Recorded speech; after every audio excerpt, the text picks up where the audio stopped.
Pikap mashinasini salon himchisiga olib qo'yganmiz. Salonlarini ishlarini tugatdik. Laminatsiya urilgandi, yonib ketdi. Ulargacha tozalab berganmiz.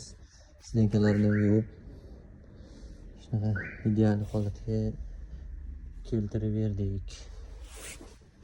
Shu bilan birgalikda motor qismini o'zini yuvib berganmiz.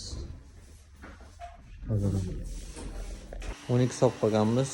Full variantda laminatsiya ishlarini bitirib beryapmiz. Temir joylargacha ham bo'lgan. Mana bu detallar yechib qolinadi, orqasiga qaytarib ko'chib ketmasligi uchun. Ularni ham qilib berganmiz.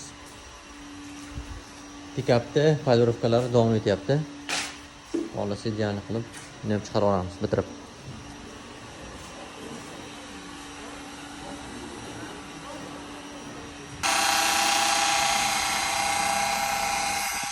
Bu pikap mashinamizni polirovka xizmatlari uchun ham qoldirdik. Kecha egasiga topshirganimizdan keyin polirovkasini ham qilishini aytdilar. Shuning uchun polirovka bo'ladi endi bu.